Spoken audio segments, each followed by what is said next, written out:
Very good morning, friends. So I hope you're all doing good and your revision is also going well.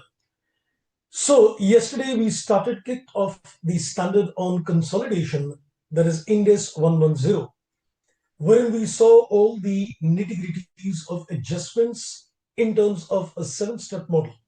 I give you basically all the focus points which you need to keep into consideration when you're solving a larger question on a consolidated balance sheet. So now what we're going to do, we're going to do, as I said, a couple of questions on consolidation. They're all examination questions, past examination questions.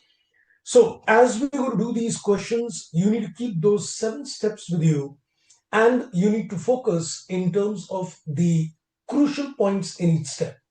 Just to remind you, I think the most crucial steps out of the 7-step model, I believe, and I think you'll agree with me, is the step number 2A as well as the step number 6. Because step number 2A involves the analysis of other equity, wherein you've got a total of 3 focus points. You need to consider the analysis of the other equity of the subsidiary, segregating the profits in terms of pre and post acquisition. And then you look at the fair value adjustments, and then there is stock reserve, which is supposed to be upstream, not downstream in nature.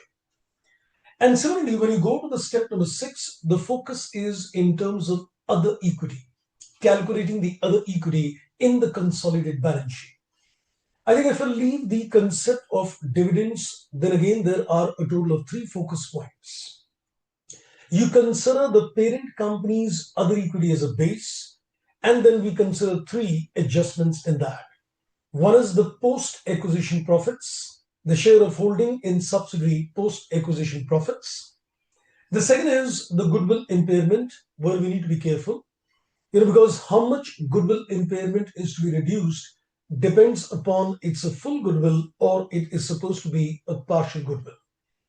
And the third focus point is in terms of stock reserve reduction, which is downstream in nature.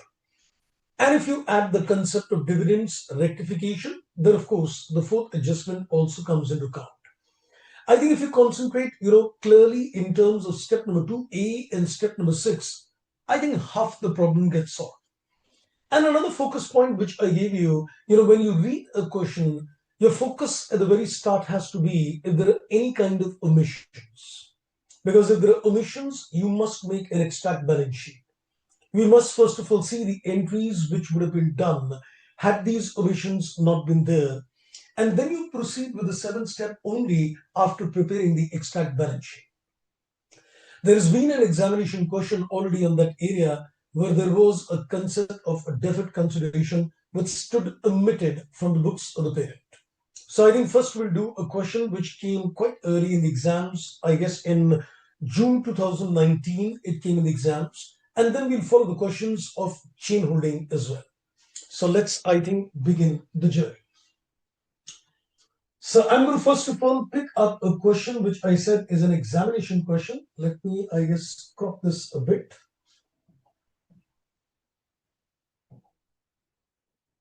This is a June 2019 examination question.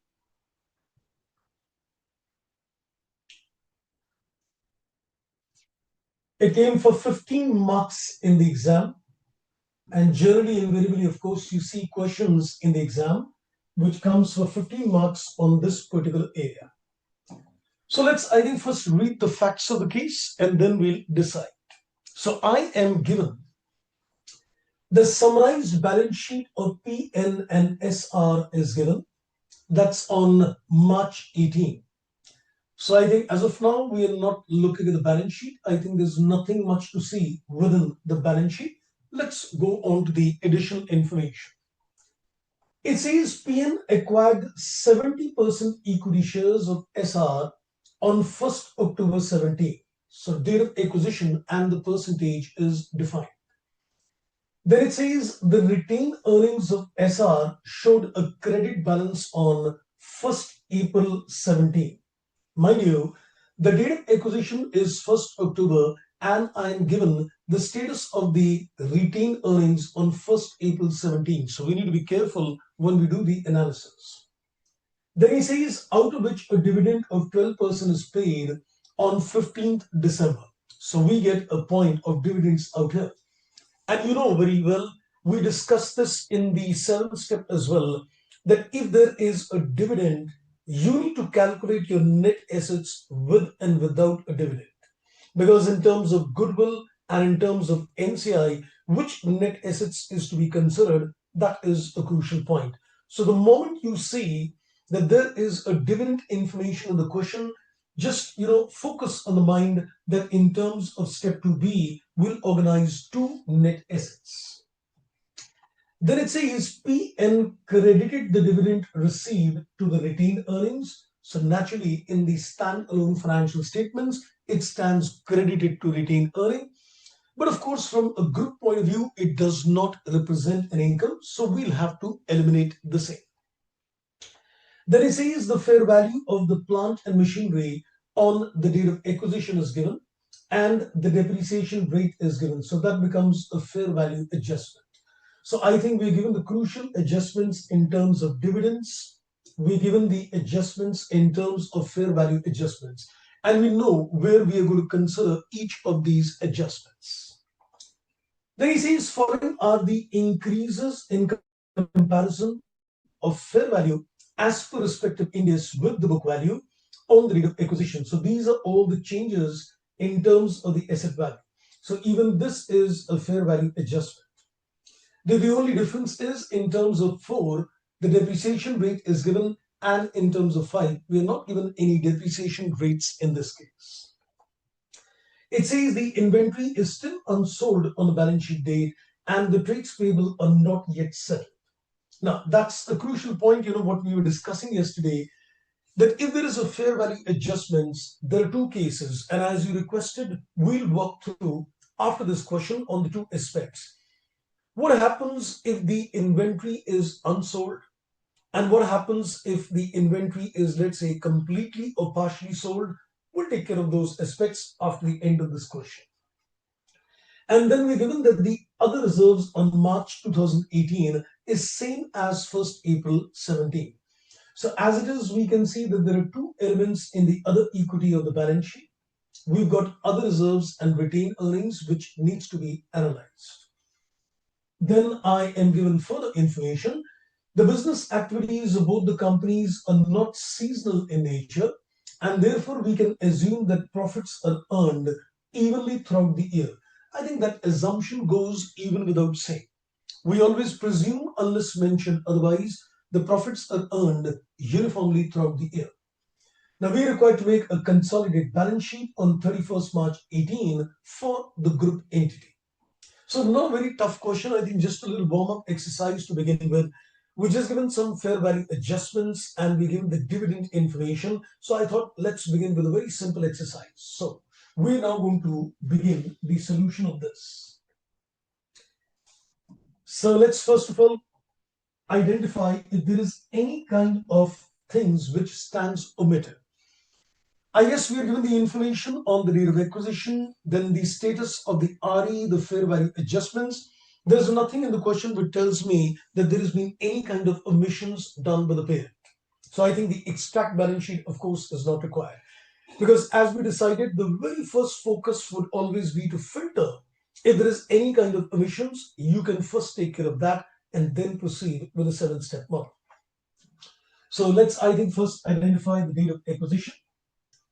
So answer the question number 11. So my step number 1 is to identify the date of acquisition and the percentage. So we'll identify the date of acquisition as well as the percentage.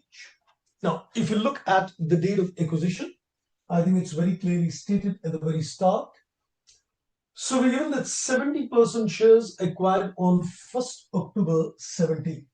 So my date of acquisition is 1st October 17 and the percentage is supposed to be 70%. And then we come to the step number 2. And sometimes people also ask questions, that is it good to show these step-by-step workings in the exam? Would the examiner accept my step-by-step approach? Well, I think if you've got a little apprehension, Instead of calling it a step one, you could call this as a working note number one, working note number two, and so on. And the step number 7 becomes the main solution. Otherwise, I think if you make a mention of the steps also, I don't see much challenge on that. Okay, now in terms of the step number 2, as I said, you don't need to tell the examiner, but at the back of your mind, you need to filter that what is the type of question. Is the consolidation being done as on the date of acquisition, or is it being done at a later date? So we can see very clearly that it's a consolidation at a later date. So just for your reference, I'm making a mention. You don't need to tell this to the examiner. This is only for your reference that we identify the type of question. And we know that in this case, we are making the consolidated balance sheet at a later date. So therefore, we need to consider two sub-steps in this case. We got a step number 2A, where we need the analysis of other equity. And we've got a step number 2B, where we need to get the net assets on the date of acquisition. This need not be shown to the examiner. This is only for your own reference that you can, think on a chronological order. Now let's, I think, begin with the step number 2A, analysis of equity. So in terms of the step number 2A, first let's organize the analysis of other equity. We'll first organize the formatting.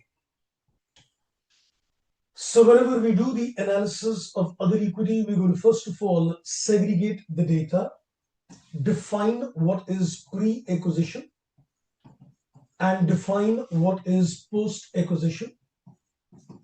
And we'll define this in terms of the dates. This is going to be pre-1st October 17, and this is from the date of acquisition till the balance sheet date, I guess March 18, that is my balance sheet date. So I guess, as I said earlier, now we're going to consider the focus points in terms of the step. And the 3 focus points clear. The analysis of other equity of the subsidiary, looking at the fair value adjustments, number 2, and looking at stock reserve, which is upstream in nature. And the most important part, there is a dividend in the question. So we also decided that when there is a dividend in the question, you need to filter 2 net assets. One is the net assets after dividends, and one is the net assets before dividend, so that once we calculate a Goodwill NCI, we are very focused on that. So let's begin the input. Now let's go back to the balance sheet, and let's first pick up the retained earnings and the other reserve. Now what we are analyzing is the reserves and RE in the balance sheet of the company. So let's go step by step. Let's first take the other reserves, which is 3,12,000, and there is a point number 8 which says that reserves on March 18 same as 1st April 17. So would you like to tell me that these reserves are pre or post, or partly pre and partly post? Partly pre and partly post. Be careful. It says reserves on 1st April 17 is same on March 18. So what stands in the balance sheet today was the same which stands in the balance sheet at the beginning of the year. So completely pre. I hope you got the point. It says reserves at the end of the year and reserves at the beginning of the year is same. So that means this balance is there since the beginning of the year. Date of acquisition is in the middle of the year. So this is completely pre-acquisition in nature. So we take the other reserves, and it's a good idea when you do the analysis, you can just make a smaller time scale as well. That will give you a complete control over the analysis. So this is 1st April, this is 31st March, and the date of acquisition is 1st October. So once we filter this on the times line, we get the data. So this is 312, and this is also 312. It says the balance at the end and balance at the beginning is same, which means this balance is undoubtedly pre-acquisition. So there is no post-acquisition change in terms of other reserve. Next comes the retained earnings, and again we just take a timeline and we just pick up the balances on 1st April and on 31st March. So let's go back and see the details. The retained earning is 255,800 and I am given the information in point number 2. The retained earnings at the beginning of the year is 93,600, out of which a dividend of 12% is paid. So let's first pick up the balances, 255,800 at the end. So 255,800 is the balance at the end and 93,600 is the balance at the beginning, and my date of acquisition is 1st October. Now, do we consider this 93,600 as pre, or do we need to make some adjustments to compute pre? It says out which a dividend is paid. So will we reduce the dividends? Yes, sir. We need to do dividend adjustment. Absolutely. So what we'll do, we'll first reduce the amount of dividends.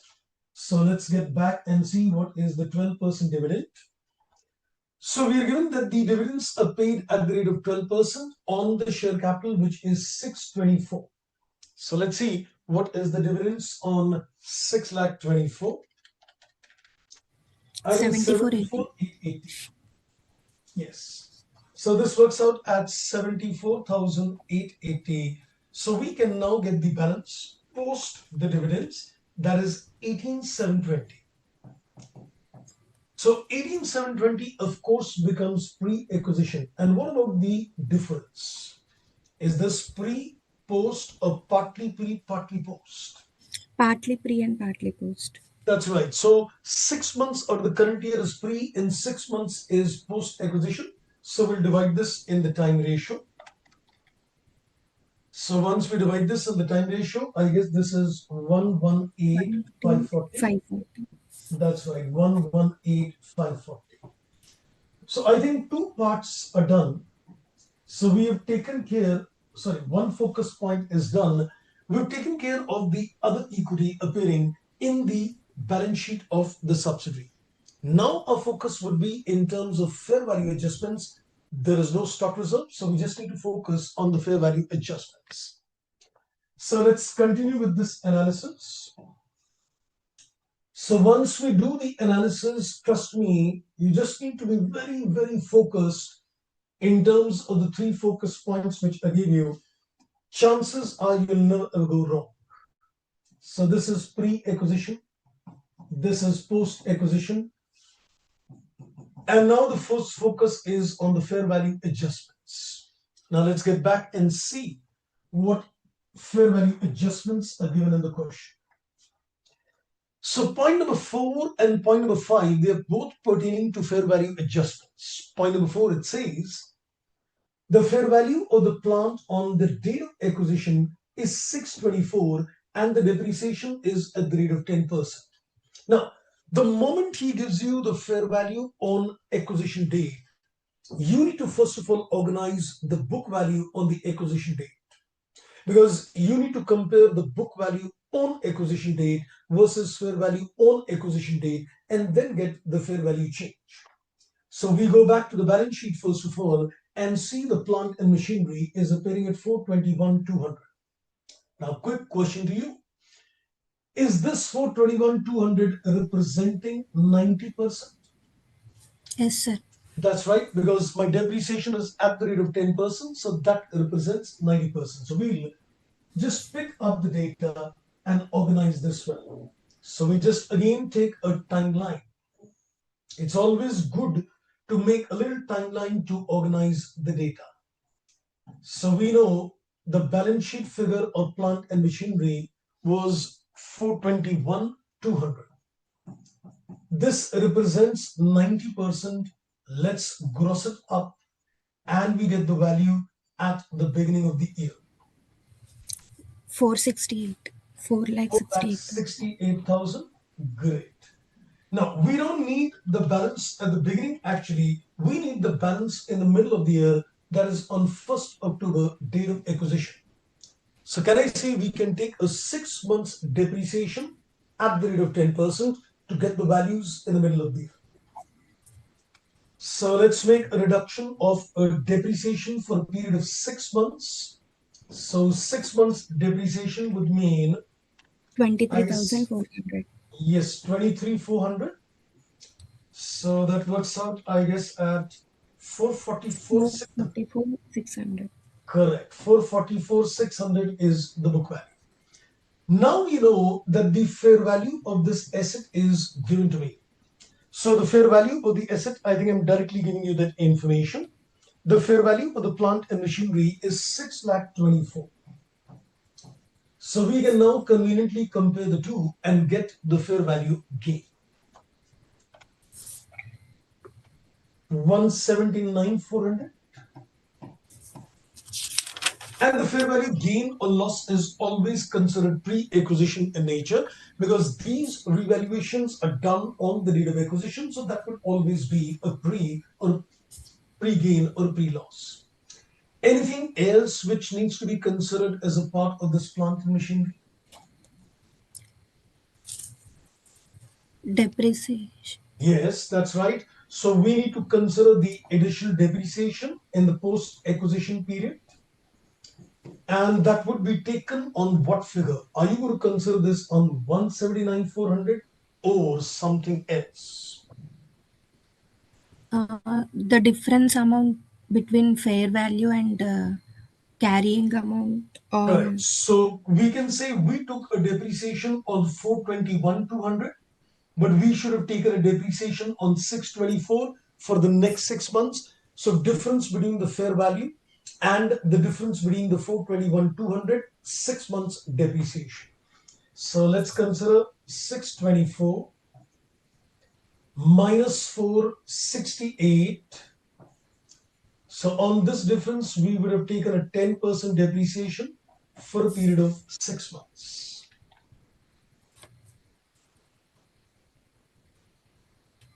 I guess comes to 7,800 is the additional depreciation that gets reduced from the post-acquisition profits. Right, so one fair value adjustment is done. Now let's pick up the other fair value adjustments. I think I'll just do the extended analysis here itself. So we'll pick up now the other fair value adjustments, pre and post acquisition. So we go back to the data in the question to pick up the other fair value adjustments as well. So point number 4 is done. Then in point 5, you're given the changes in the fair value and the book value. So these are all changes means increase. So land and building and inventory is a gain. Payables increase would become a loss. So we'll take care of land, building, inventories, and payables. So land and building, then there is inventories, and then there is trades payable, all in the pre-acquisition column. So land and building is 3,12,000. That's a gain. Inventories is to the extent of 46,800. That's again a gain. And trades payable is a loss. Increase in the liability becomes a loss. That's it. Okay, so I think this is done. And I'll just like to remind you, if you've seen the latest examination paper as well, there was one very interesting adjustment in the latest examination paper. You would remember that in terms of Index 103, we consider even those internally generated intangible assets which are not in the books of acquiree, but they appear in the books of the acquirer. And a similar kind of adjustments was given in the consolidated financial statements. So they gave in the question that there was some brand which was missed out. That brand was not incorporated in the books of the subsidiary, and that brand value was given in the question. So technically speaking, can I say that brand will become a part of the fair value adjustments? You're going to take this in the pre-acquisition column. Am I thinking correct? So I think, let me vouch myself. Yes, I'm thinking correct. Because if there is any kind of intangible assets which are not appearing in the balance sheet of the subsidiary, but as a part of the acquisition accounting, we do consider them as purchased intangible assets. So if there is any kind of, you can say, intangible assets not in the balance sheet of the subsidiary, they become a part of the fair value adjustments out here. That is one adjustment which came this time in the exams. Okay, so I think that's it. There is no stock reserve information given. So we can now close and get the pre-acquisition figures and the post-acquisition data. Sir, Yes. if goodwill is given in the balance sheet of the acquiry, then we can consider it as any other asset, sir. You Be- mean to say for the purpose of net asset list? yes, sir. I would say you can ignore that because once you ignore the goodwill, automatically the balancing figure will increase. So irrespective, technically you take it or not, you will get the balancing figure as goodwill. So, but it is better not to consider the goodwill. So once you get the balancing figure goodwill, it will include the goodwill appearing in the balance sheet of the acquiry. Okay, sir. Yeah. So let's, I think, take the sum total of the pre-acquisition, 3,12,18,720, 118,540. Then this is 179,400, 3,12,000, 46,800. This is, I guess, 956,260. Just check if the figures are correct, I guess. And Yes, sir. yes, it is right. This is 118,540. And this is 7,800. So this is 110,740. Right. So this takes care of the pre. Okay. Now we need to consider another Sir, the input. screen is not visible. Screen is, oh, sorry. Yeah. Okay. So I think this is done. Let me just, I think, check this once again. I hope the figures are correct on this. So this is Sir, in coming to last chart, there is a wrong figure. which figure? This 179,400. 956 to 60. 956. This is wrong. Just see what is the total. 3,12,18,720, 118,540 plus 179,400, 3,12,000, 46,800. Yes, it's coming to 956,260. Is it? I'm getting the same answer. Yes, sir. Yes, sir. Yes. It is correct, right? So this is right. I guess I'm just still checking. So this is 18,720. This is the figure 18,720. Yes, it's correct. I think it's right. So this is 956 260. Now this is of course after considering dividends. So just for your reference, you need not tell the examiner that this is the figure which is post subtraction of dividends. Okay. Now we need to organize the step number 2B, where we're going to organize two net assets as we decided earlier. So let's now go to the step number 2B. So we are now going to organize the net assets on the date of acquisition, and we're going to organize two net assets. So we're going to consider the net assets before and after dividends. So we want before and we want after dividends as well. Because later for NCI and Goodwill, we'll need this information. So it'll be on a safe side to organize this. So we take the equity share capital and we add the pre-acquisition other equity. Now, what we have done in the analysis is the figure which is after the payment of dividends. So we'll first pick up the information from the analysis. 956 to 60. So this is 956 to 60. And I'll just give you the share capital directly. The share capital is 6,24,000. Now this remains, of course, 624. Now tell me, what should I do to this figure? Should I add back the dividends? What we subtracted? Should I add back that 74,880, the dividends paid? Yes, sir. Yes. Because if I want the status before the dividends, we'll just add that back. So this works out, I guess, at 1031. This is 1031, 140. Now, this is what I've taught in the regular sessions as well, though, generally you'll not see that, this is done so explicitly, but I would advise that in the exams where you get dividends, organize this data on a very explicit level. It would be better. So this is going to be 1655, 140. And this is going to be 1580, 260. So this gives me the step number 2B, that is the net assets on the date of acquisition.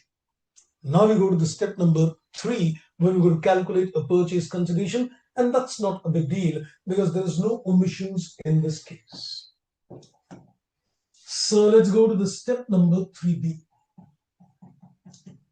So there is no extract balance sheet, so we can directly get this purchase consideration as investments in the balance sheet.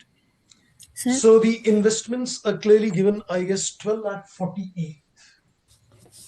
sir, I have a Yes. doubt. Handle that. Sir, if dividends are declared before acquisition of control, will it make any difference, sir? Still, we need to prepare before and after. Then no. You see, if the dividends have already been paid before the date of acquisition, then on the date of acquisition, the net assets is already after dividend. So whether it is NCI or Goodwill would not make a difference. The difference will arise only when the dividend is paid after the date of acquisition. Then these two calculations are done. If it is already paid before, then it doesn't make a difference to me. Then it is not required to adjust in the retained earnings, sir. No, in any case, okay, let's say, for example, the date of acquisition in this case is 1st of July. Now, let's say the dividend is paid, let's say, in 1st April. Now, to get the opening balance in the analysis, you need to reduce the dividends because that amount is not available as on the date of acquisition. So when you do the analysis, the technique of analysis would remain the same. You reduce the dividends from the opening RE, but I won't have to calculate the two net assets because on the date of acquisition, the dividend was already paid. And I'll tell you the reason why. Let me just give a little more elaborative inputs. When the dividends are paid after the acquisition date, which means net assets on acquisition date is without dividends. So when you calculate a goodwill, the goodwill is computed on acquisition date. So since you're yet to reduce the dividends, the net assets available was without dividends. And therefore we need net assets before and after dividend. But now let's say if the dividend is paid before the acquisition date itself, the net assets on the date of acquisition is already after dividend. Then I don't need the information, which means the crux. If you say dividend is paid before the acquisition date, then in the analysis, you'll reduce the opening balance because I need what is still available. And net assets you can directly calculate, which is post-dividend only, pre-dividend information not required. Right? Yes, sir. Thank you, sir. You're welcome. Okay, so step number 3B is done. Now we go to the step number 4. So step number 4 is on the calculation of NCI. And let's see what are the focus points in terms of NCI. I gave you 2-3 focus points. I said first you need to see that NCI is at a fair value of PASNA. I don't see that there is any fair value information given, so which means NCI is at PASNA. There is no goodwill impairment given, so it doesn't make a difference at all in this case. And dividends are given, so we need to be careful. So we'll first take the NCI on date of acquisition. Now tell me carefully, are you going to consider the net assets after or before dividends in this case? After dividend. That's absolutely correct. So net assets is supposed to be 1580, 260. So this is 1580, 260 and 30% belongs to the NCI. So 30% of this would mean 474, 078. And to this we add the share in post-acquisition profits. To this we add the share in the post-acquisition profits. And for this, you can go back to the analysis and we can see what is the post-acquisition profits, 110740. So 110740 and 30% of this belongs to the NCI. That works out at 33,222. And I think that's it. There is no goodwill impairments, nothing. So we can get the NCI calculations as well. So this is going to be 474,078. This is, I think, 5,07,300 is the NCI. Right, so NCI calculation was also pretty simple and straight indeed. Now let's go to the step number 5, which is on the goodwill calculation. So goodwill or the bargain purchase gain. Let's call it as a capital reserve. So this is pretty simple. And now the focus point here is when you go to consider the net assets for goodwill calculation, will you take before or after dividends, net assets? Before dividend. That's right. So we will take the purchase consideration and to this we add the NCI and then we compare this with the net assets. There is no impairment. So compare this with the net assets. So purchase consideration, we've already computed. That's 1248. Another important input at this particular stage. Are you going to pick this NCI from this place? That is this step number 4? No, that's right. So we will not pick this from here because we need the NCI based on net assets after or before dividends. We need before dividend. Absolutely. So we'll take this as 1655,140. So this is 1655,140 into 30%. And this will also be 1655,140. Trust me, if you go systematic step by step, I don't see that there is going to be any challenge in terms of computation. This is 496,542. This is 1744,542. So this is 89,402. This is the amount of goodwill. Great. So I think the step 5 is done. Now the focus is in terms of the step number 6, which is again a very crucial step, where you need to calculate the other equity in the consolidated balance sheet. How many focus points in terms of step number 6? 4 focus points. Yes, technically 4. If I consider dividend as well, that's right. So one is we take the post-acquisition profits. One is we take the goodwill impairment, if any. One is the stock reserve, which is downstream, and the dividend elimination, because group point of view, it does not represent any income. Stock reserve is not there. Goodwill impairment is not there. We just need the post-acquisitions and the dividends elimination. So step number 6, technically, if you ask me, it is nothing but statement of changes in equity indirectly. It is practically a statement of changes in equity if you see it carefully. Because when you're organizing this information in terms of RE, in terms of other reserves, it's basically a breakup in terms of SOT. So we'll organize the two information. We've got 2 columns. So we'll organize the information on the other reserves. We'll organize the retained earnings. So let's take the holding company's own profit as a base. So we'll take the holding company's own profits as a base. So I think I'll directly take this from the question. The other reserves is 9,36,000. And the retained earnings is given to me 178,400.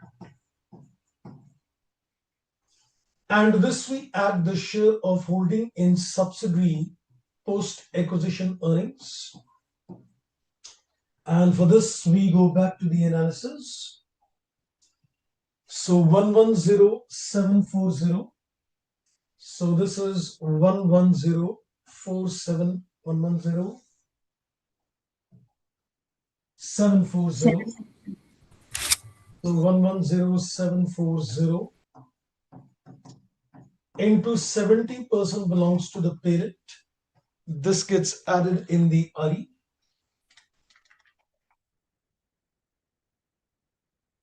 77,518. And we need to eliminate the dividends received by the parent company. That's not an income from the group point of view. So dividends paid was how much? We'll take 70% of that.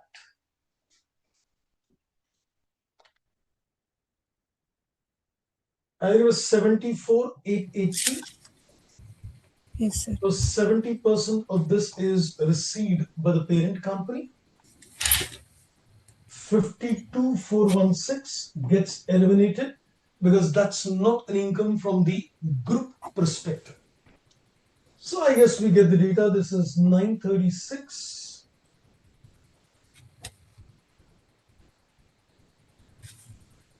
And this is, I think, 203502, I think. Right, so I think this organizes the step number 6 as well. Now we are ready to make the consolidated balance sheet in this case. Okay, so far so good. Yeah. Sir, as discussed earlier, if dividend is before acquisition, then in this step, this adjustment is not required, no, sir? Yes, it will not be required because you never received it. Correct. Yes, thank you, sir. You're welcome. Okay, so now I think with this inputs in hand, let's make the consolidate balance sheet as well. If you want, we can take the sum total of this as well. This will become the total other equity in the consolidated balance sheet as well. Let me just take the total. So this is going to be 1139,502. Okay, so now we go to the step number 7, prepare a consolidated balance sheet. And it's a good idea that when you prepare a consolidated balance sheet, do this in a columnar format. You take a column for the parent, a column for the subsidiary, a column for the adjustments. That will give you a good track in terms of making a consolidated balance sheet. So step number 7, that is making a consolidated balance sheet, holding, subsidiary, adjustments, as well as the total. So we begin with the asset side of the balance sheet. So all we need to just consider is any fair value adjustments will be incorporated as well. So let's begin first of all on the asset side.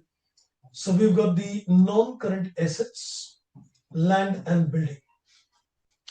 So land and building is given for the parent 468. Land and building for the subsidiary is 561,600.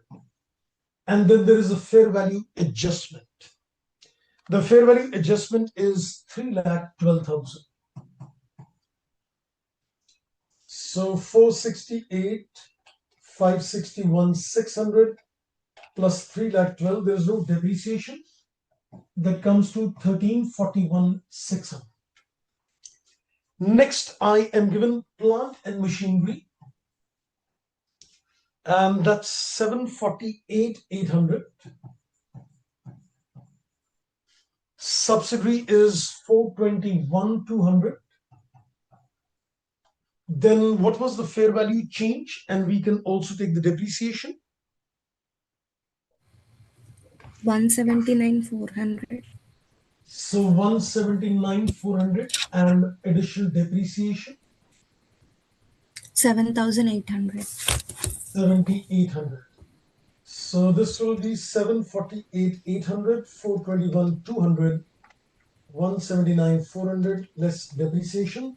This is also exactly coming the same figure. Then the next item we can show is the goodwill on the non-current assets that we have computed. So goodwill is 89,402.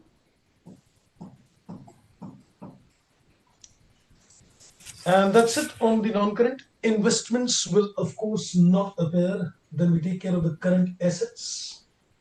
So current assets, we have inventories. So inventories we have, that is 374,400, and this is 113,600, and there is a fair value adjustment, that is 46,800.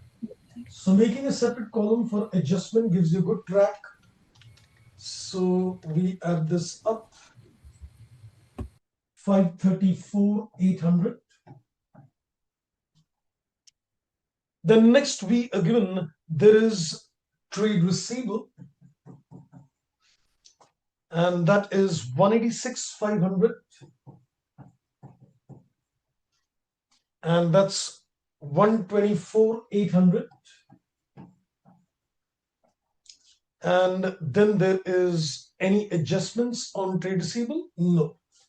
No intercompany owings, nothing. So this is 311,300. Then next we are given the cash and cash equivalents, and that's 45,200, 24,900, and there is no adjustments. 70,100, and this will give us the total of the balance sheet.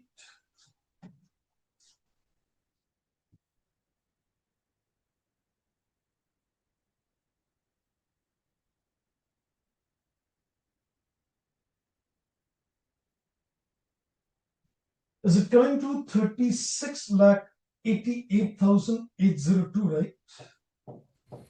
Yes, sir. Great. So this is the total of the balance sheet. Now let's go to the liability side as well. Trust me, if you do it with a cool mind, nothing is difficult. It's a very scoring kind of question. So we take holding, subsidiary, adjustments, and total. Holding, subsidiary, adjustments, and the total. So let's now consider the equity and the liability side. So on the equity, we've got equity share capital and the other equity. Equity share capital is the 15,60,000 only for the parent. Other equity, I think we've taken in step number 6. What was the other equity? 1139,502. Yes. That is from the step number 6 we've already organized. And then there is no long-term liabilities. We just given the current liabilities. So current liabilities, we've got trades payable and short-term borrowings. But before we forget NCI, so NCI also we've already got in the working note. 5,07,300. 507,300 is NCI. Then trades payable is 146,900, and it is 34,300. No adjustments. So trade payables we have fair value adjustment. Yes, there is a fair value adjustment. My bad. 31,200. That's right.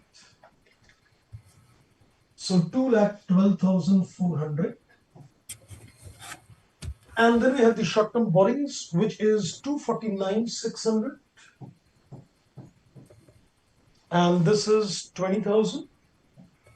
No adjustments. It comes to 269,600.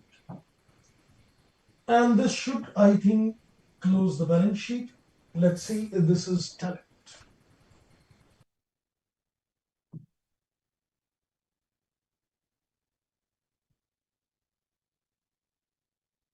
$36,88,802.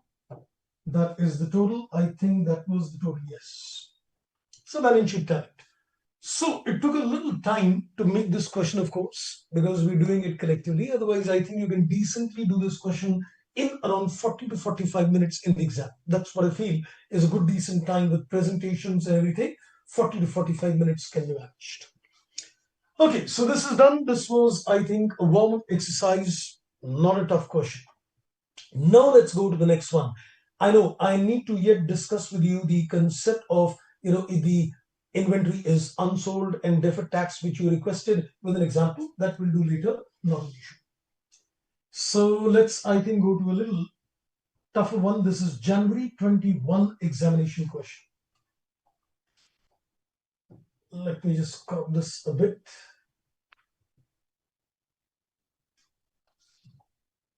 So this is January 21. I think I'll just zoom this sheet only. I hope it's visible, right? Yes, sir. Okay, so let's, I think, read the inputs given in this question. It says on 1st April 17, A acquired 80% share capital of S. The date of acquisition and the percentage is clearly given. Then he says on the acquisition date, the share capital and reserves of the company is given. Then he says A paid an initial cash consideration, and additionally, A also issued 2 lakh equity shares with a nominal value of 1 at a current market value 1.8. It is also agreed that A would pay a further sum of 5 lakh, but this is after 3 years. So what is this? Deferred consideration. That's right. It is a DC, a deferred consideration, because you're going to pay this after 3 years, and the cost of capital is given 10%, discounting factors given. It says the shares and the DC have not yet been recorded in the books of accounts. So what is coming in your mind when you read the input that this is not yet recorded in the books? Extract balance sheet. Wonderful indeed. So we're going to make an extract balance sheet based on this omission. So we already know that if the DC stands omitted, you need to put an entry for recording the DC and then unwinding of discount as well. Okay, and then I am given the balance sheet on March 19, and let's see the additional information. On the date of acquisition, the fair values of plant exceeded the book value, and the plant had a remaining life of 5 years. That is a fair value adjustment. The consolidated goodwill stands impaired, so that is a goodwill impairment adjustment. And A values the NCI using a fair value method, which means goodwill is full. And then it says on the date of acquisition, the fair value of the NCI is given. There's hardly anything. You're required to prepare a consolidated balance sheet on 31st March, that is 2019. So just one line out here. So it says notes to the consolidated balance sheet is not required. So 21 examination question, 15 marks. This is, I think, pretty simple. If you ask me, technically speaking, this is one of the more or less the toughest kind of questions, but it's easy. If you ask me, it's very easy. So let's look at answer to question 12. So I think the first focus is on the extract balance sheet as we decided. So we will first consider the omissions and prepare an extract balance sheet before we proceed. So what you need to do, first of all, when you make your extract balance sheet, first go and slowly filter it out that what entries would have been done on the acquisition date and what would have been the status of the subsequent entries as well. So I think my date of acquisition was 1st April 17. And we are given that we had given, it says A issued 2 lakh shares with a value of 1 at a current market value 1.8. And a further 5 lakhs is payable 3 years later. And both are stands omitted. So let's do this systematically. So I'm going to pass 2 set of entries to make it clear. So I want to see that for the omission of the shares, what are the entries? And for the omission of the cash, which is DC, not cash, for the omission of the DC, what will be the entry? So very carefully, I'm dividing this in certain parts. I want to see the entries on the date of acquisition, any impacts on March 18, any impacts on March 19. It is always better to organize the entries on a systematic date-wise date information. So you know that the omission took place on the acquisition date, then any subsequent impacts as well. So can I say if the shares were recorded, we would have done the entry investment gets a debit, equity share capital gets a credit, and the excess share premium gets a credit. Now, 2 lakh shares were issued with a fair market value 1.8. So can I say 2 lakhs into 1.8? This comes to 360. The face value is 1, so 2 lakhs into 1. And can I say the difference 0.8 is the premium? Any impact of this omission entry in the next 2 years? Will there be any additional entries in the next 2 years because of this omission?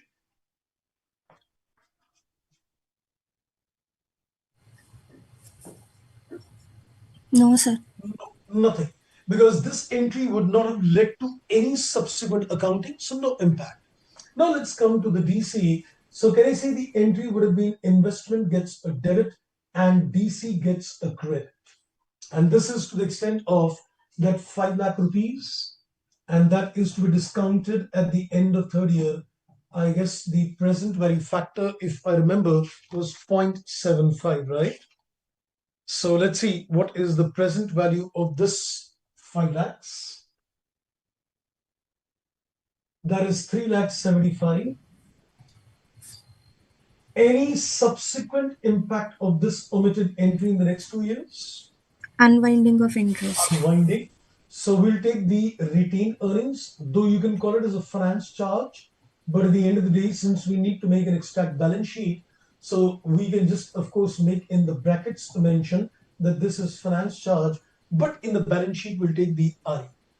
So unwind this at 10%, it is 37,500. Then again, the same entry gets repeated. The finance charge will get a debit, RE, and the DC gets a credit. This time, the interest will be on 375, or is it going to be on the sum total of this at the rate of 10%? Sum total. Correct. So we take a sum total of this, 10% is 41,250. So I think it is good to go systematically, make the entries, and then proceed that this omission led to the subsequent entries till acquisition date. Now, another good observation, which is important, when you're going to make an extract balance sheet, the deferred consideration would appear as a liability, and you also need to filter that is it current or non-current in nature. It was payable 3 years later, and 2 years have already passed by. So, which means it's payable in a 1 year's time. It's current in nature. Now, let's say if there is another 2 years pending, then it is current or non-current in nature. We have to split between the 2 Very years. good. That's what I want to hear. So, in this particular case, if you say that this amount is payable 2 years later, then there is one portion which is current and another portion which is non-current. So, that is absolutely correct. So I think now we can make an extract balance sheet as well, indicating the changes in the balance sheet of the parent company. So this is the balance sheet extract of the parent company, just incorporating that these omitted entries, if done, what would have been the status. So I think on the asset side, the only thing which is changing is the investment. So I'll take care of the investments in the balance sheet. Let's go back and see. So investments is appearing, these are all in thousands, it's appearing at 1,000. So investment is appearing at 1,000, these figures are all in thousands. So let's add the omitted entry. So this will be 360 and this will be 375. So we can get the status of the investments. That's, I think, 1735. That's it on the asset side. Then I guess the changes are going to come on the equity section. The equity share capital will change. the share premium will change, and on the current liabilities, the deferred consideration would appear.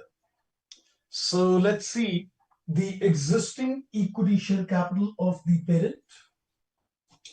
That's 2000. So on this 2000, we add this increase, that is 200.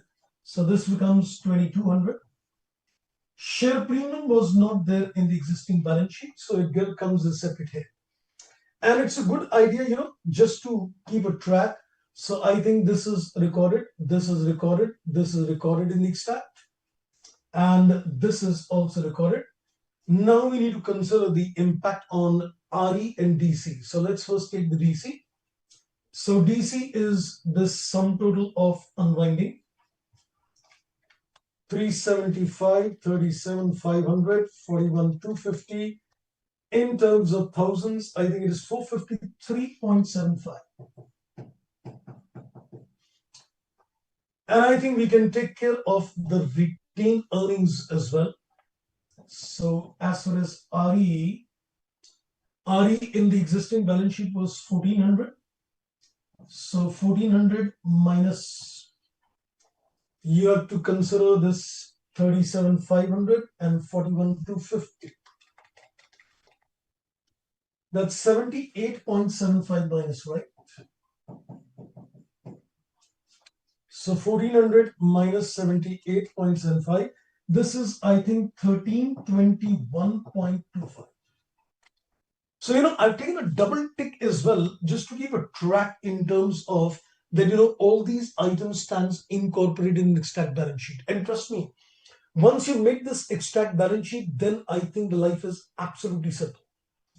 Okay, so now I think with this extract balance sheet, let's, I think, go back and see what are the kind of adjustments available. I guess there is a fair value adjustments and there is a goodwill adjustments. That's it. There's nothing else which is given. So I think we're ready to make our 7 steps application. So let's go to the 7-step model. We go to the step number 1. So we need to get the date of acquisition and the percentage. Date of acquisition and the percentage. So I think the date of acquisition was 1st April 17, I believe. Yes, And what was the percentage? 80%. I think 80%. Okay, so this is step number 1. I'm not now writing the step number 2, that what is the type of the question. It is a balance sheet at a later date. So step number 2, a analysis is required, analysis. So let's go to the step number 2A. So we'll first filter the format for the analysis of equity, defining the pre and the post acquisition columns as well. So we have the pre-acquisition, that is pre 1st April 17, and this is post-acquisition. This is 1st April 17, and I think the date of acquisition is March 19. So we've got 3 focus points as we decided earlier. So we're going to first of all look at the subsidiaries, other equity in the balance sheet, fair value adjustments, and stock reserve upstream. There is no stock reserve. So we go back to the balance sheet, start with the other equity analysis. So I think there is only one input in the balance sheet, that is retained earnings. And I guess we are already given at the initial part of the para, the share capital and the reserves stood at 5 lakh and 125. So I think it's good to make a timeline. So as we take the analysis of the retained earnings, as usual, we said we make a timeline. So this is 1st April 17. This is March 19. The balance on this date is 125 and the balance on this date is 300. So can I outrightly say 125 is pre? And can I say the increase is post? Can we take this increase as post? Yes, sir. Yes. So I think the balance sheet analysis is done. Now we just need to consider the fair value adjustments. Let me continue with the fair value adjustments out here. So I think there is only one fair value adjustments in the question. So this is pre and post gain. So the focus now is on the fair value adjustments. So let's get back to the additional information. So I am given in the point number 1, it says on the acquisition date, the fair value of the plant exceeded the book value by 2 lakh.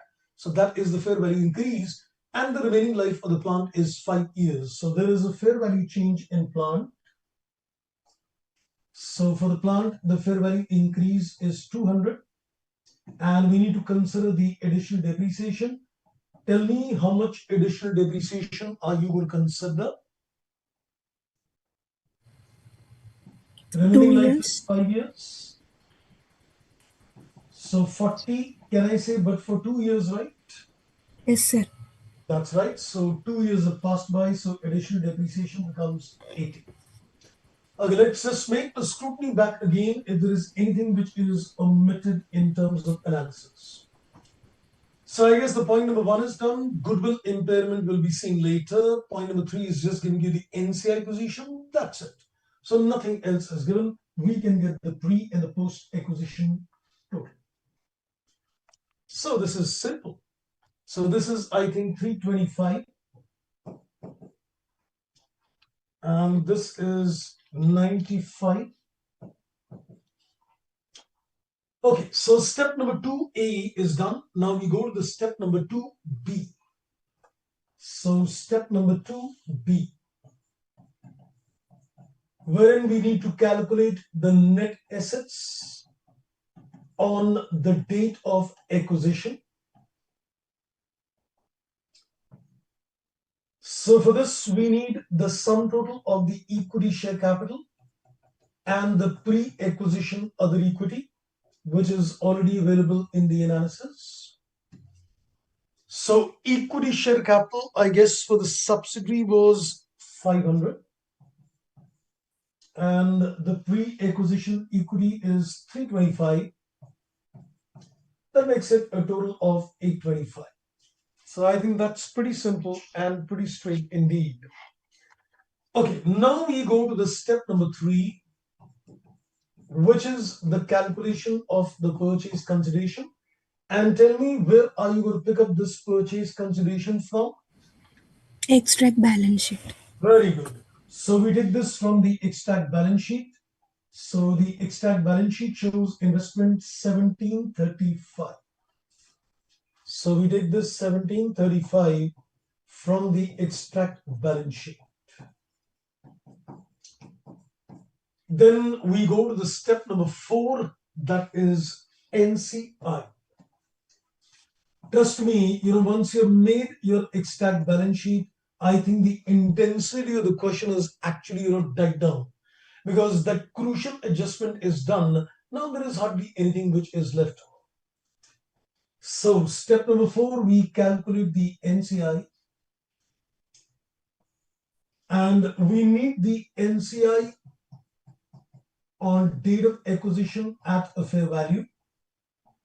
And I think that is already stated in the question directly.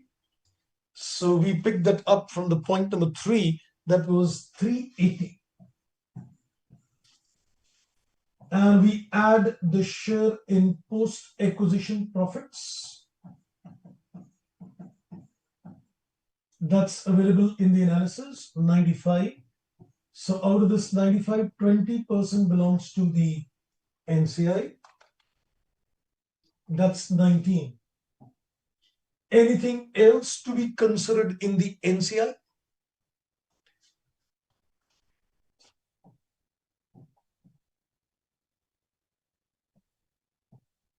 Anything else to be taken in the NCI?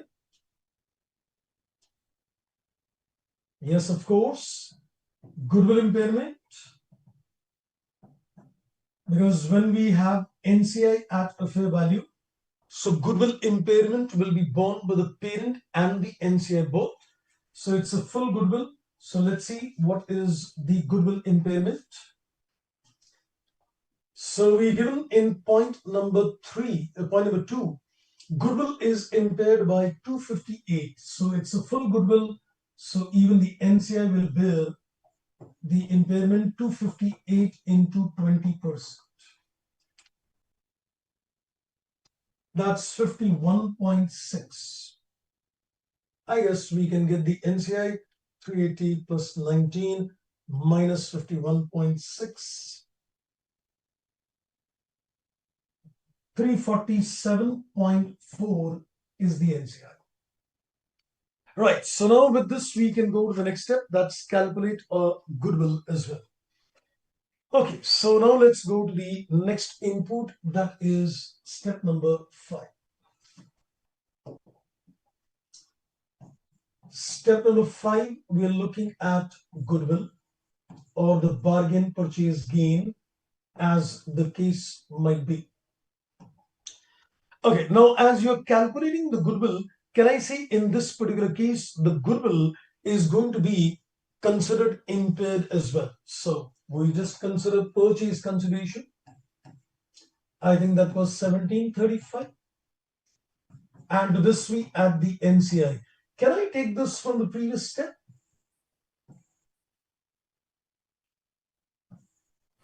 Yes, sir. Yes, so we can take the NCI from the previous step, that is on the date of acquisition. I think that was 380. 380. So we get the sum total 1735 plus 380, that's 2115. Compare this with the net assets on date of acquisition, step number 2B.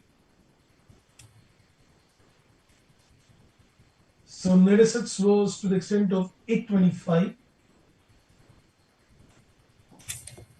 So we get the goodwill 90, and then you also need to reduce the impairment. How much impairment will you reduce? The entire or the parent company's 80% share? Entire goodwill. That's right. So the entire impairment, I think the impairment was to the extent of 258. 258. So we get the revised goodwill, and that's to the extent of 103. Great. Okay, so now with this information, we can organize a crucial step, that is step number 6, calculating the other equity in the consolidated balance sheet. So we go to the step number 6. This is in the consolidated balance sheet, the calculation of the other equity. So here again, we've got 3 focus points because dividend is not there. So we just go with the 3 focus points. So I think in the balance sheet now, there are 2 inputs, I guess. One is RE and one is share premium, right? Yes, sir. So there is RE and share premium. And where do you pick this information? The parent company's own RE and premium. Extract balance sheet. Wonderful. So holding company's own data, and this is going to be picked up from the extract balance sheet itself. So let's go back to the extract balance sheet. So this was, I guess, 1321.25. 1321.25, and the premium was 160. Okay, now we need to consider the other focus points. We need to consider the share of holding in subsidiary post acquisition. So let's see the analysis of profit. So that was, I think, 95 into 80% belongs to the parent. So 95 into 80%, 76. There is no stock reserve, but we have got goodwill impairment. And how much goodwill impairment will you reduce? Entire? 80%. 80%. 80%. So that's right, 258 into 80%. 206.4 reduced from the I. So post-acquisition done, goodwill and done, stock reserve is not there. So I think that's it. This will give us the inputs of the other equity as well.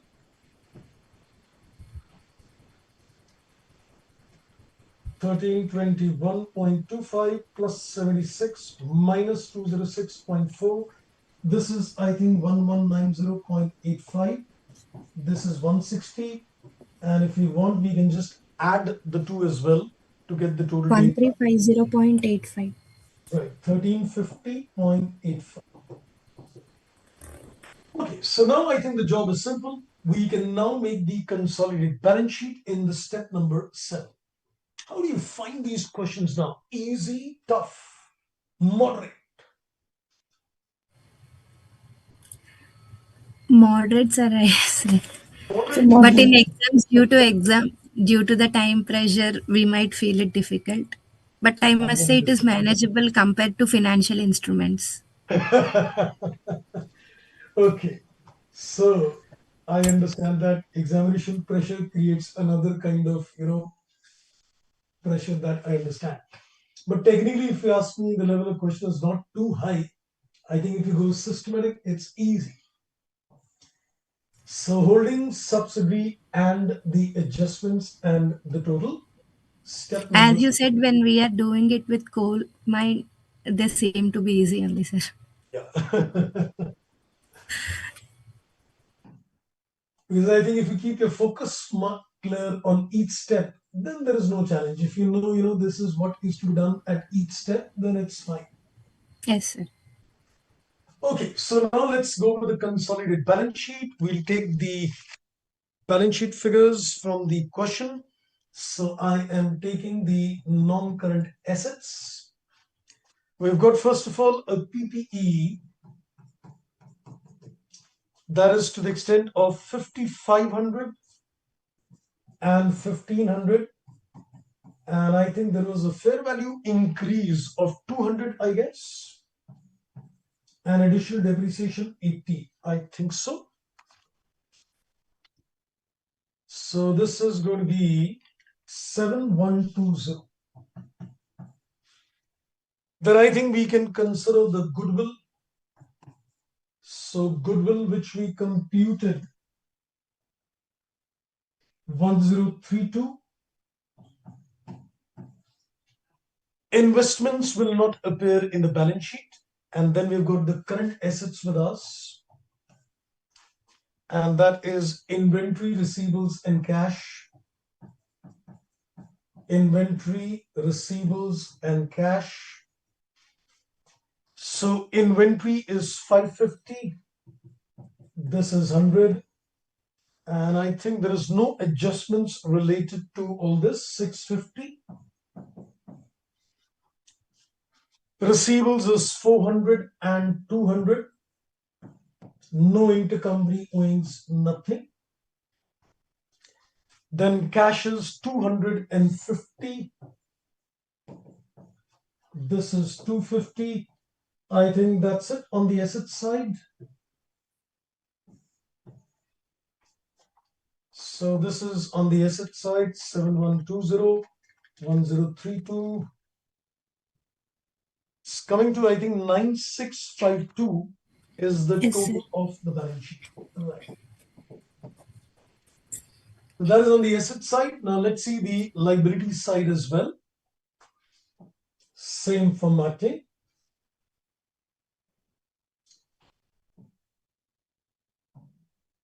So one column for the holding, then subsidiary, then adjustments and total.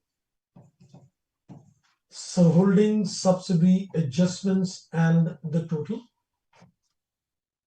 So we consider the equity and the liabilities. Equity share capital, other equity, and NCI. So equity share capital, where do we pick the equity share capital now? Extract balance sheet. That's right. So we're going to pick this all from the extract balance sheet. because whatever information is undergone a change, we need to keep a track in terms of picking this from the extract balance sheet. I think it was 2200, if Yes. I rightly remember. And other equity, we have done it in step 6.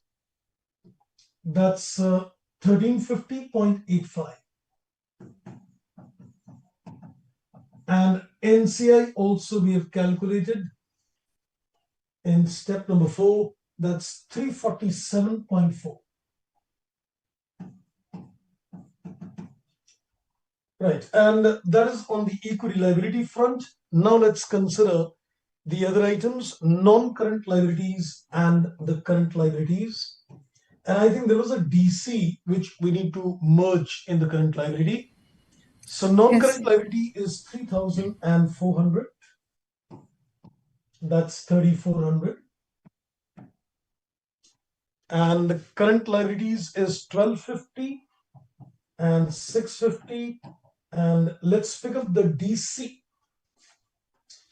So from the extract balance sheet. 453.75. Okay, so that's 453.75. 453.75. This is DC. So let's get the sum total of this. 1250, 650, 2353.75. And I think that's it. Let's see if the balance sheet is agreed on this.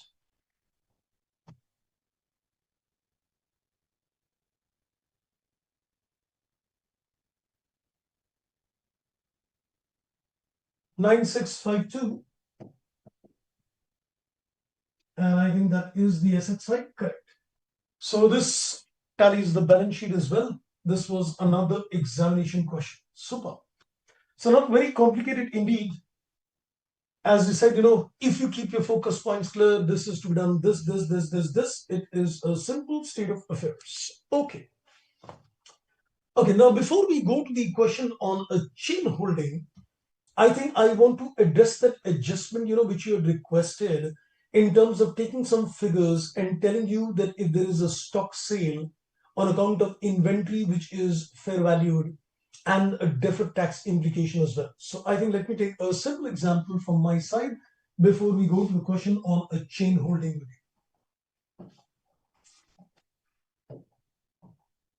So I'll take some figures to illustrate the point. So what I'll do, I'll go with 2-3 cases step by step to give you clarity of thoughts. I'm considering first of all a case number 1. In the case number 1, I am considering a fair value increase in the stock and it is unsold. Then I take a case number 2, a fair value increase in stock and it is sold. Then I'll add a deferred tax element in both of them. So I think we'll do one thing. We'll make 4 cases in total. To make life simple, we will make 4 cases with you. So watch this carefully, because I think if this is clear, then you will be able to handle complicated adjustment as well. So this is case 2. So in case 2, what I'm going to do, I will take the fair value increase in the stock and it is sold. Then I'm going to add the case number 3, which is basically the case 1 with deferred tax.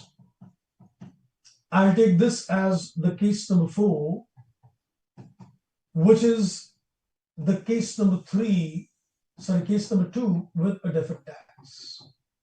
So watch this carefully. I'm going systematic to give you the inputs. So I am considering the fair value changes. It is still unsold, and if it is without deferred tax, all those things. Let's begin. So let's, I think, now concentrate on the analysis of equity. This is my analysis of equity in all the cases. So we'll go step by step to understand the logics, and we can keep this in mind. So this is going to be your mind map. I think this is my first mind map for the day because we just been doing questions so far. So let me call this as my mind map. This is my mind map number 1 today. Okay, so we'll take some arbitrary figures to fit in the data. So this is pre, this is post. This is pre and this is post. We can do the same exercise for a machine as well.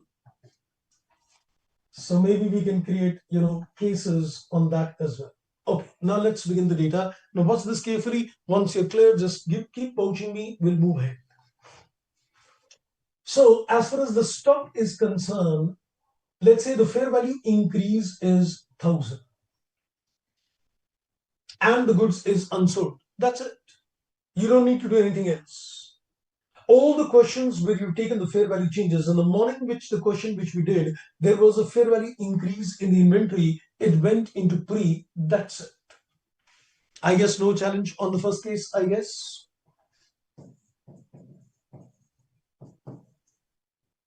Now let's go to the second case. If this entire stock stands sold, would you like to tell me what will you do now? There was a fair value increase of 1,000 and the stock stands sold as on the balance sheet date. What will you do now? We have to reduce it, sir, because as Reduce it stock from which place? pre-acquisition. No, we will reduce this from the post-acquisition. We'll reduce it out here. You know the logic, or you want me to tell you why it is reduced in the post? You can explain it once, sir. Okay. So just hear me carefully. I'll tell you the logic. In the stand-alone financial statements of the subsidiary, I'm saying in the stand-alone financial statements of the subsidiary, can I say he never took this fair value increase? So I think if I just want to, elaborate this further, I'm looking at the stand-alone financial statements of the subsidiary. Now, in the stand-alone financial statements of the subsidiary, he never recorded the stock increase. The stock increase was never recorded in his books of accounts. So when this inventory got sold, he must have recorded the profit on sale as a part of the post-acquisition profits. So when this inventory was sold, can I say this 1,000 was recorded? This 1,000 was recorded as a part of post-acquisition profits. Is my thought correct? Because in the standalone financials, he would not have incorporated the stock change. So when he sold the inventory, he recorded a profit on sale in the post-acquisition profits. Is my thought correct? If you vouch me, then I take it further. Correct? Sir, that means sale happened after the acquisition, sir? Undoubtedly. Because you see, the sale took place in the post-acquisition period. Because you did a revaluation on acquisition date. So it was unsold. So once it is sold, it has to be sold in the post-acquisition period. So the subsidiary must have booked a profit on sale in the post-acquisition period, right? Yes, sir. Yes, sir. So it is a part of the post-acquisition profits. Now imagine this. So when you took the post-acquisition profits of the subsidiary, it was taken in this column. Is this including the 1,000 or not? Including, sir. So can I say that is the reason I'm reducing it? Yes, sir. That is the logic. So which means if the goods are unsold, you just take the fair value change in pre. But if it is sold, then you reverse the profit in post. Now let's assume that only, let's say 60% is sold. How much will you reduce from the post if 60% is sold? 60%. Correct. 60%. Yes. So this is the status when the inventories are unsold, when the inventories are sold. Now let's add deferred tax. Now let's add a deferred tax element in this case. Now, you took the stock increase to the extent of 1,000. Now let me ask something. Let's assume the taxes at the rate of, let's say, 20%. Let's assume the taxes at the rate of 20%. Now let me say something point blank. Is this 1,000 is this 1000 supposed to be the taxable temporary difference? Because if it is difference between a fair value and the book value, the fair value is the carrying amount for Ind AS 12, and the book value is supposed to be the tax base for Ind AS 12. So is this amount itself the taxable temporary difference? Yes, sir. Correct. So this is the taxable temporary difference itself. If this is the taxable temporary difference, then we can take 20% of this, because tax is 20%, 200 becomes a DTL. When you create a DTL, it's an expense. The entry is tax expense gets a debit and DTL gets a credit. So it would be a subtraction, correct? So this is the only change if a deferred tax comes. Case 3 clear? Yes, sir. Great. Now let's come to the case 4, where we are saying it is now sold. So initially you do this same what you've done in case number 3, stock and a DTL. Same thing done. Now you can now understand one thing. If the stock is sold, can I say number 1, I need to reverse the profit just like case 2? And can I say because of sale, isn't the deferred tax also got over?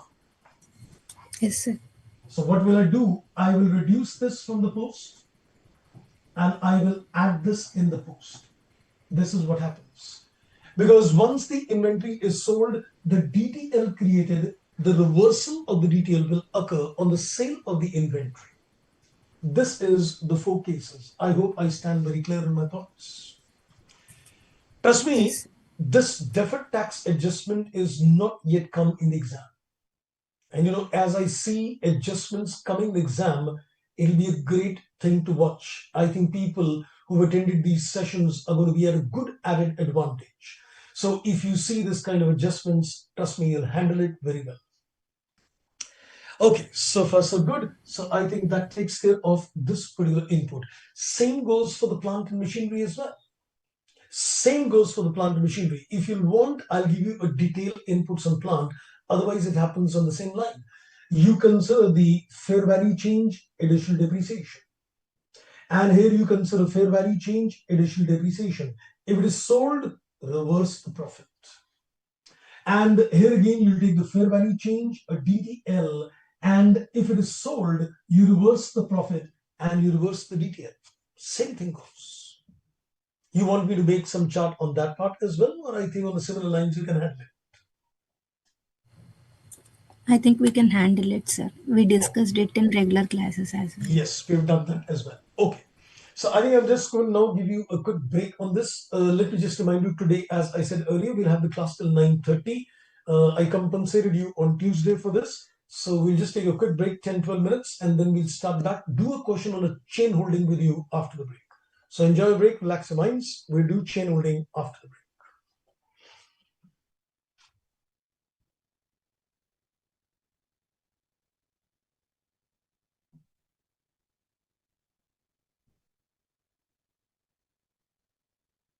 Break लगा दीजिए.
Welcome back, friends. I hope you had a relaxation of mind. Now, I think let's begin the journey. So Tuesday class looks it's not there. I'll have to check that. I'm not very sure, but I think there is another session because we missed out one session in between. So I think there should be one more session, and I'll check that out. Maybe it gets updated. So let's begin with a question now on a chain holding. That's again an examination question. There have been, in fact, two questions which have come on chain holding till date. One is a question which came in November 18, 16 marks in the exam, and the other one came in July 21. That was also 16 marks in the exam. So we'll do this. The other one, I guess, is absolutely in the same lines. So that, I guess, would be manageable. Right. I hope this is visible, or should I zoom it a bit more?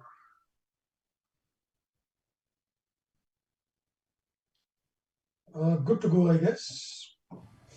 Yes, sir. Great.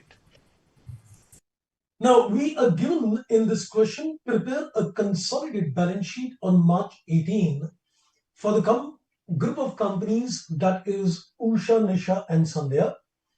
So we give the balance sheet of these companies. I know your observation might go on the format of the balance sheet. Then you're given the liabilities first and then the assets. I mean, that's fine. Technically, yes, the format is not in compliance with the Ind AS, but that's okay. Then he says the following additional information is available. Usha has got 80% shares in Nisha, and Nisha has got 75% shares in Sandhya. That makes it a chain. Now we know that there will be certain more adjustments to be done under each step when there is a question on the chain holding. We'll see how do we handle that. Then he says all the holdings were acquired on 30th September.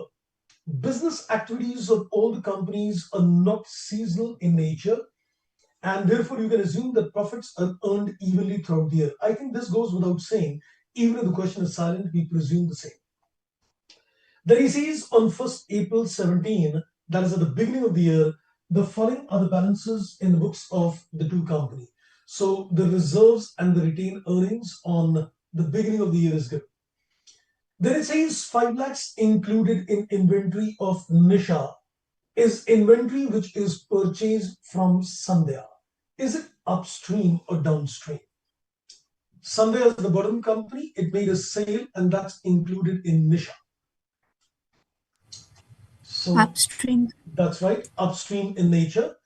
Then he says the parent company adopted the policy to measure the NCI at a fair value, and this is by applying assume that the market price is the same as the respective face value. So he says we're going to take the NCI at a fair value, and you consider the face values and the fair value same. Point number 6 we'll delete. I think that's not a relevant point.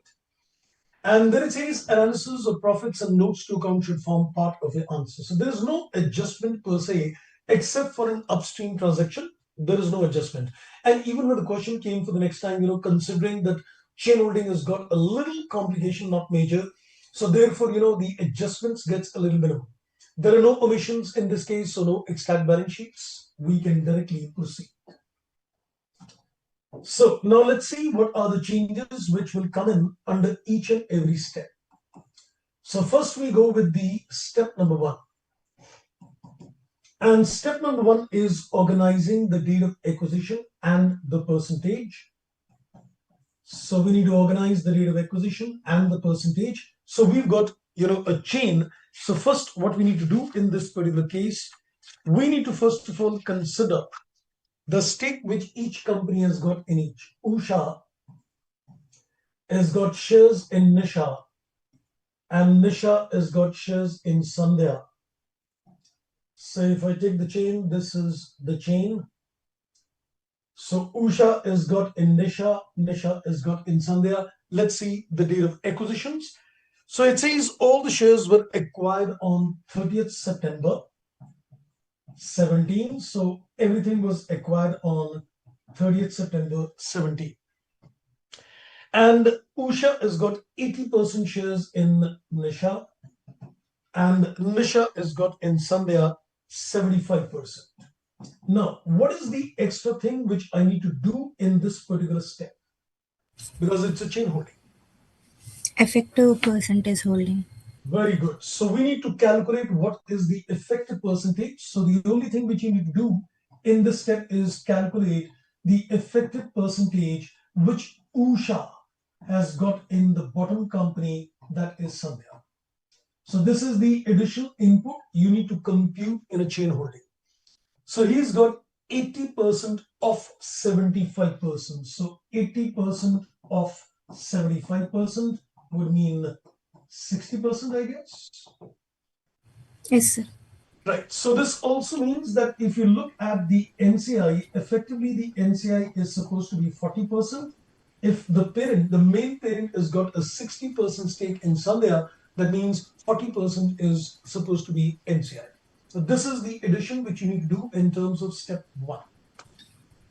Now let's go to the step number 2. And that is step number 2. A consolidation, of course, is at a later date.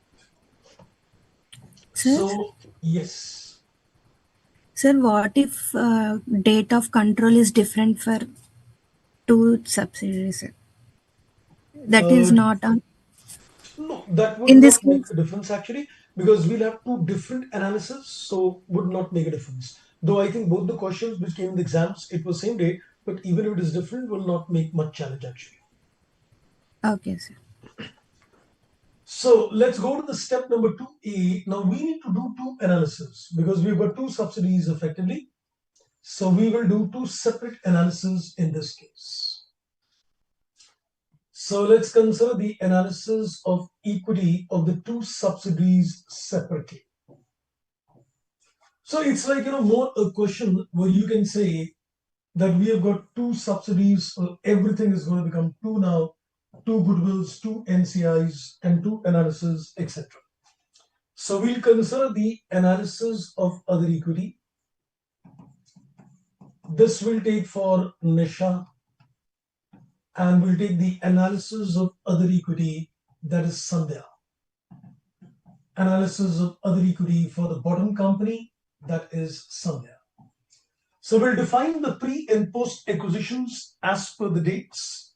So this is pre-acquisition. This is pre 30th September. And this is post-acquisition. Anything from 1st October till 31st March 18, that is post. My balance sheet is on March 18. Here also the pre and post remains the same. This is pre 30th September 17. And the post acquisition is 1st October till March 18. So we've organized the inputs by defining the pre and the post acquisitions. Now here again we've got a total of 3 focus points, but we're not given any fair value adjustments in the question. There is a stock reserve which is upstream in nature, so we just need to consider the analysis of the equity of the subsidiary and take care of the stock reserve. So let's go to the balance sheet of Nisha. So as far as the balance sheet of Nisha is concerned, we can see in the balance sheet there is a reserve and there is RE. Similarly for Sandhya, there is a reserve and there is a RE.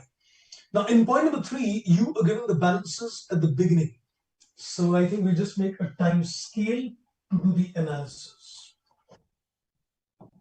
So we'll take care of the two separate analyses by making a time scale. Let's first concentrate on Nisha. So I think if you look at the balance sheet of Nisha, there is a reserve and there is a retained earnings. So we'll first note down the balances on 1st April and 31st March. Your date of acquisition is 30th September. So we're just noting down the balances and the date of acquisition is 30th September. So now let's pick up the detail and we'll fit it out. So the reserves in the balance sheet of Nisha is 50. The reserves are 50 and the RE is 25. And if you go to the additional information, point number 3, the reserves at the beginning of the year is 40 and the retained earning is 10. So I think you can now help me in terms of identifying what is pre and what is post. I guess this 40 and 10 undoubtedly is pre. Yes, sir. And what about this increase of 10 and increase of 15? 5 is pre and 5 is post. Right, time ratio. So we'll divide this in the time ratio of 5 and put it under a separate head reserve, and we'll put the retained earnings under a separate head.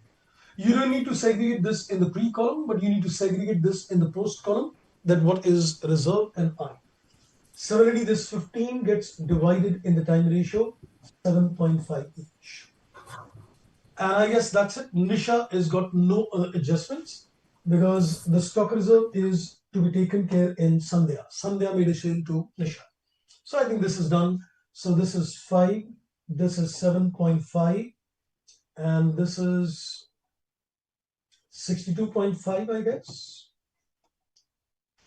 Right. So I think this is the analysis of other equity. There's nothing typical, even though it's a chain holding. The analysis done absolutely in a normal manner itself.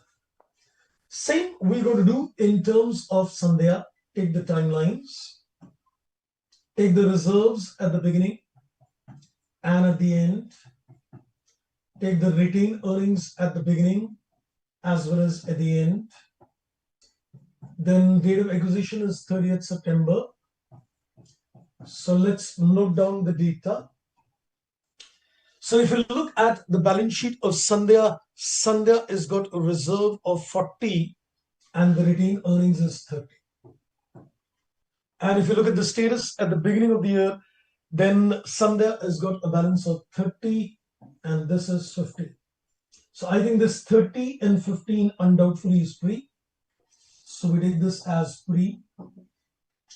And what about the change of 30 to 40 and 15 to 30? 5 is pre, 5 is post. Correct. So again in the time ratio, so this is 5 and under a separate head reserve, under a separate head retained earning. So this is 7.5 and this is 7.5. And I think there is one particular adjustment which is given, and that is pertaining to the stock reserve because there was an upstream transaction. So we need to consider the elimination of the stock reserve from the retained earnings. So let's go back and identify. So we are given in point number 4.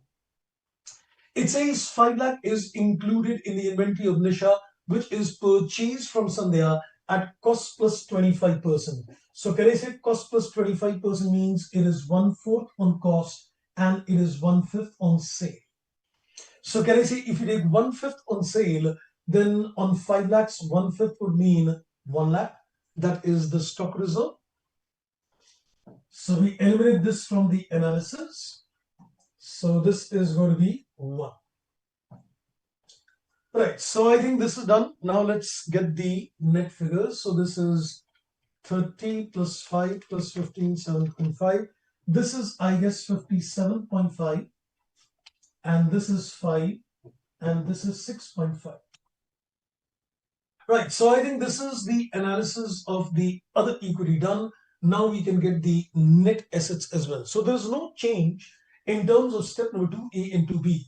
So the only change so far has been in step 1, otherwise no changes at all. So let's organize the step number 2B. That is calculating the net assets on the date of acquisition. And the net assets on the date of acquisition again, we need for the two companies separately. So we need this for Nisha and we need this for Sandhya. So we'll just pick up the sum total of the equity share capital and the other equity which is pre-acquisition. So we look at the balance sheet to get the equity share capital in this case. So Nisha has got a share capital of 200, Sandhya has got 160, and we can go for the pre-acquisition status. 62.5 and 57.5. 62.5 and 57.5. So this is 262.5 and this is, I guess, 217.5. So no changes so far. I think everything remains exactly 100% what you have done earlier. Now I think comes a little crucial stage after the PC, of course, that once you go to calculate goodwill NCI, then we need to take care of that chain holding aspect. So let's first go to the step number 3, and that is the purchase consideration. Here again, we need to consider the purchase consideration for the two companies separately. So we'll see what is the stake which the company Usha has in Nisha and Nisha has in Sandhya. So look at the investments in the balance sheet. The investments in the balance sheet is appearing to the extent of 170 and 140. Any inputs required at this stage in step number 3? Because we're doing the consolidation all from the point of view of the top company, that is Usha. But can I say this is Nisha in Sandhya? So do we need to convert this in effective, that what is the stake of Usha in Sandhya? Correct. So tell me, if this is the stake which Nisha paid to acquire in Sandhya, then what is the cost which Usha is effectively paid in Sandhya? Do we take 80% of this? 60%. 80%. So do we take 80% of this?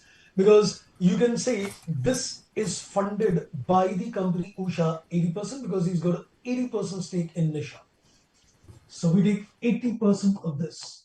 So can I make a statement that 80% of this is funded by Usha, and 20% is funded by NCI?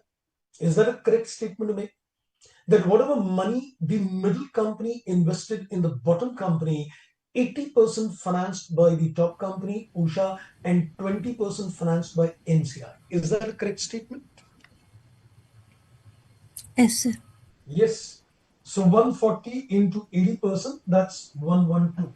So we need this effective cost as well. This is the Sir, change NCI, expected. Yeah.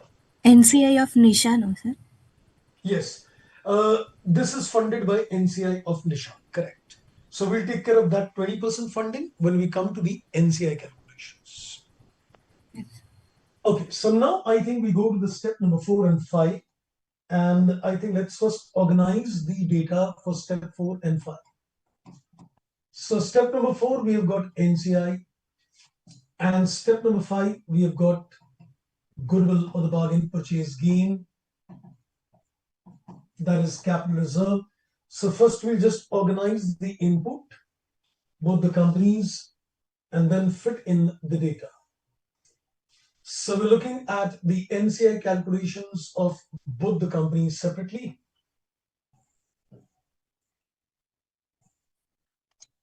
And we're looking at the calculations of goodwill for both the companies separately. So we'll first organize the structure and then fit in the data.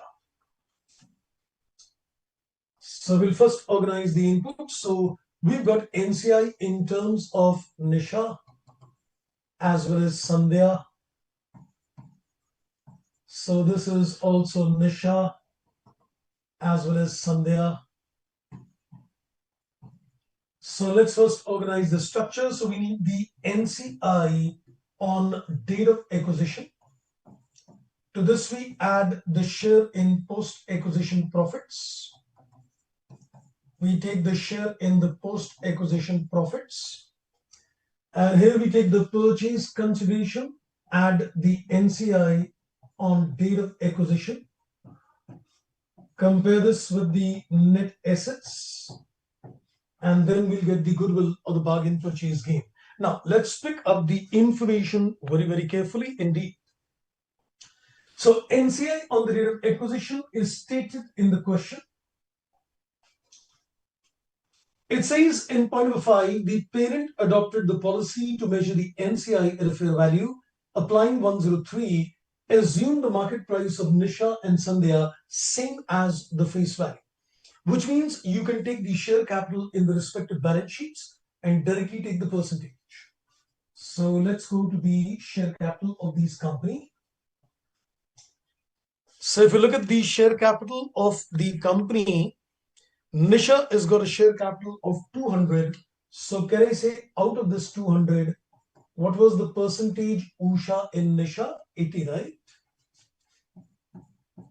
So 20% belongs to the NCI.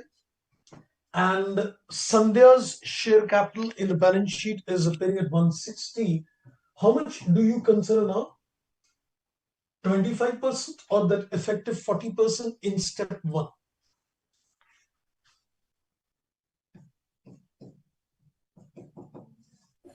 Effective percentage. Yes, that's right. We're going to consider the effective percentage, what you've computed in step number 1.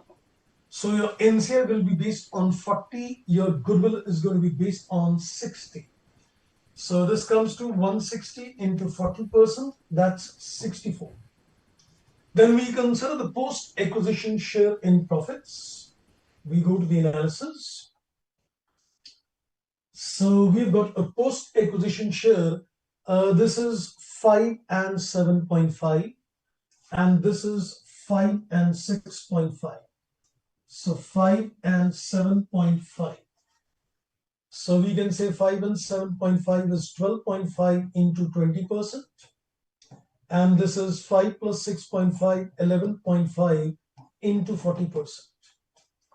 So this is going to be 12.5 into 20%, 2.5. 11.5 into 40%, that is 4.6.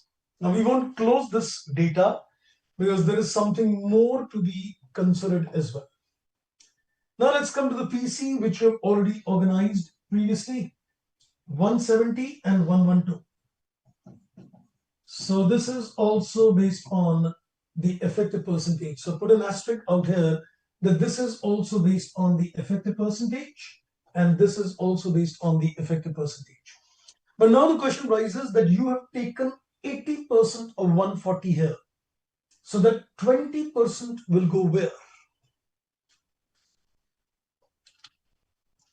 Because we said, this is what is funded by Usha.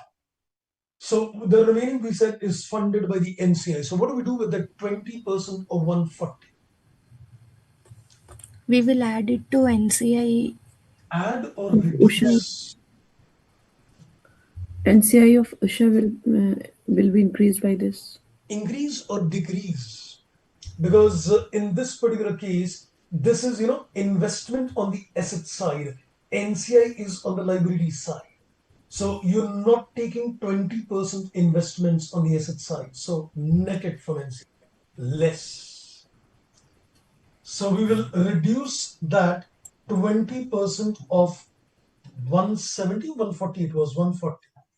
So this 28 will get reduced because this is funded, you can say, by the NCI. So now we can go for the NCI on the date of acquisition. So this can be conveniently picked up. This is 40 and 64. So net assets is already there with us. That is 262.5.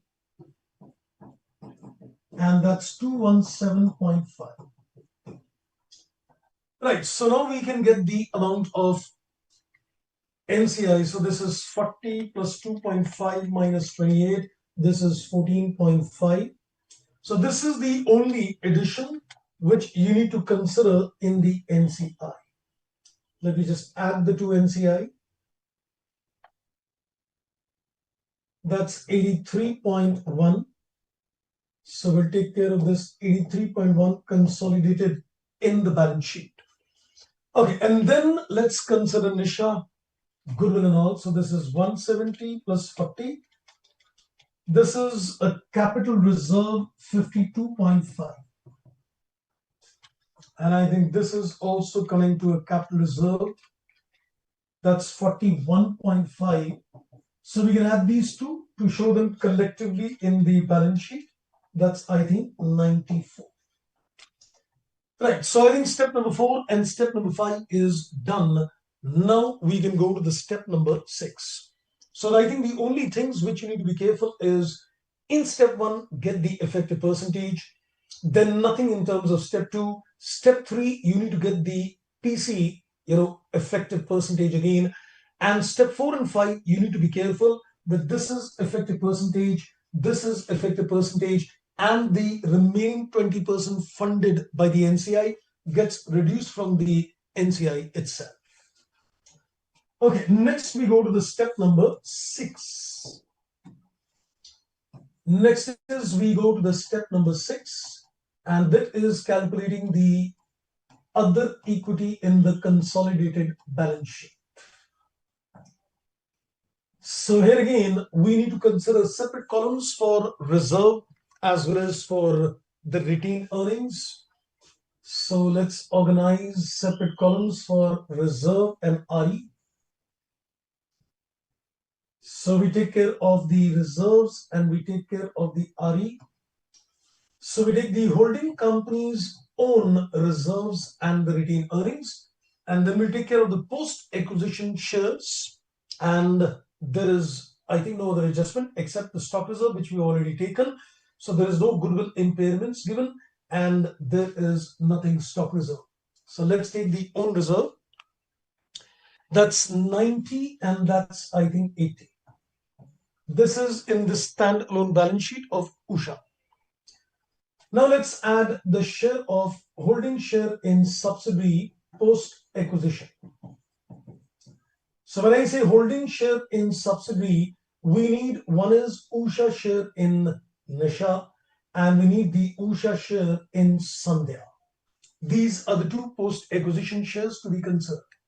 So let's go to Usha in Nisha and Sandhya. So I think we need to consider separately 5 and 7.5, 5 and 6.5.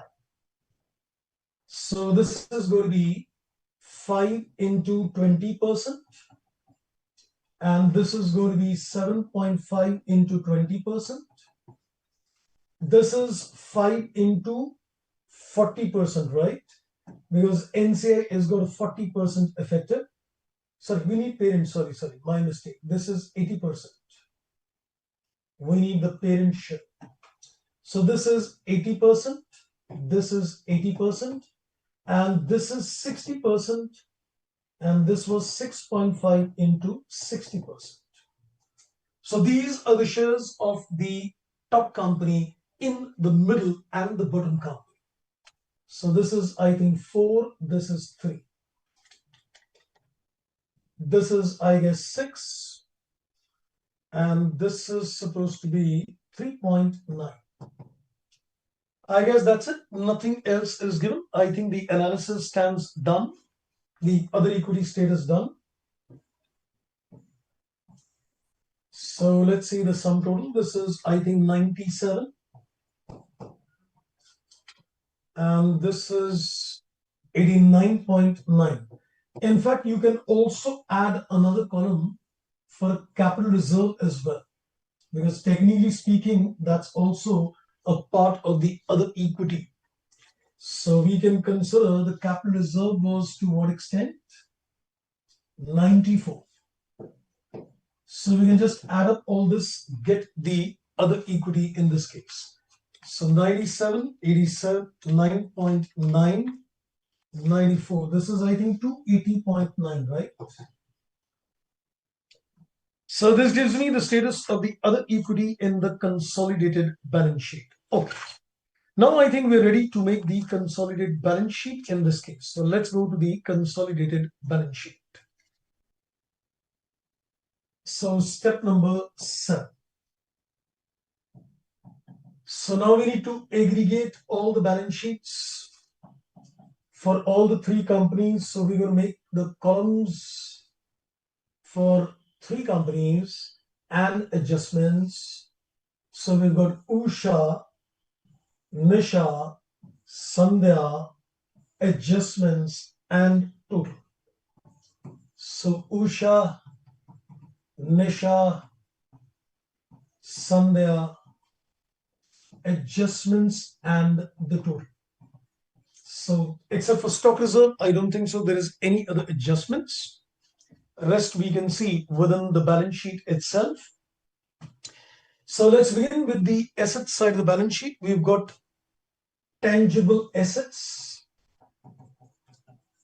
So Usha is 160, Nisha is 180, and Sandhya is 150, and I think no adjustments.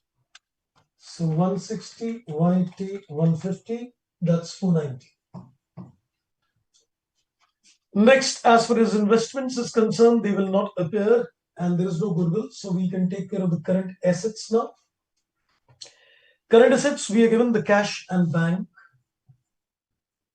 So cash and bank is 114, 20 and 20, no adjustments, 154. Then there is a bill receivable, and I think for bill receivable, there is an intercompany owings in the balance sheet where you see the bills payable. So first, I think let's take the bill receivable, 36, nil and 15. And how much is the intercompany owings in terms of bills? In the bills payable, you can see Usha Sandhya's 35 and 15, 50. So I think this comes to a net figure 1. And then there is a trade receivable. I think there's nothing on a trade receivable. So trade receivable is 130, 50, and that's 110. I guess no adjustments, that's 290. Then there is inventory. There was a stock reserve which needs to be taken. So inventory, we are given it's 110, 35, 25. Stock reserve, I think, was 1, if I rightly remember. That's 169. I think that's it on the asset side of the balance sheet, I think. Yes. So let me now take the total of this.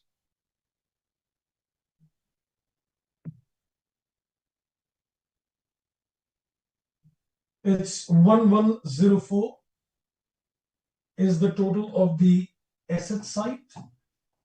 Now let's go to the liabilities side of the balance sheet as well. And on the liabilities, we have, first of all, share capital. This will be only for the top company. That's 300. Then other equity, we have already computed. What was my other equity? 280.9. That's including the capital reserve. Then there is an NCI that also we have computed. NCI is 83.1. That is the NCI. And then we are given the next item. There is no long-term liabilities. We just have the trades payable and the bills payable. So current liabilities, we have the trades payable and the bills payable. Trades payable, I guess, is 235, 115, and it's 90. No intercompanies in this case. 235, 115, and 90. This is 440. And as far as bills payable is concerned, this is 15 and 35. And this is nil. So the entire 50 is an intercompany owing, so this becomes nil. I guess that's it. Let's see if the balance sheet is agreed on this.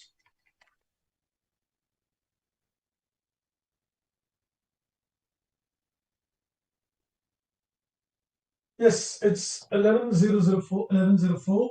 So my balance sheet is agreed 1104. Right, so I think that is on the consolidated balance sheet pertaining to a chain holding. So balance sheet questions all done.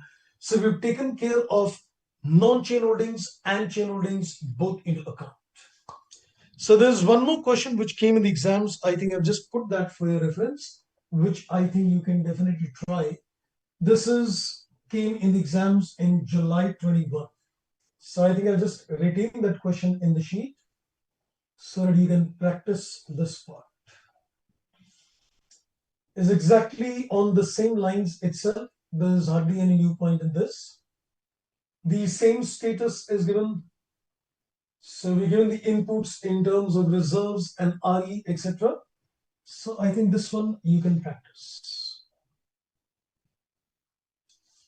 So everything is exactly same. So 110 gets over on this. Now in the next session, I don't know, it's on Tuesday. I don't know as of now, but I think it should be on Tuesday. So we will be doing the remaining portions, that is Indes 111 and Indes 28.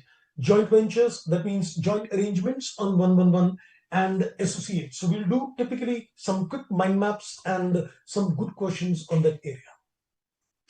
Right, friends. So I think that's all from my side for the day. So 103 is over, 110 is over, and now we're left with 111 as well as 28. So over to you for any questions on your side.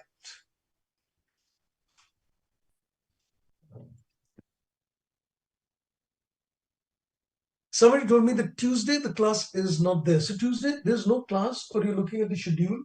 Is it on a Thursday or a Tuesday?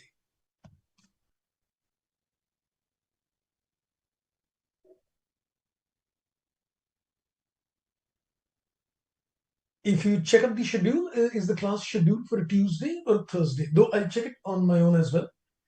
But Tuesday Indes 12 is there. Okay, so I'll probably find it out that for the section which is missed out, when do we have the class for that? I think that will get updated to you as well.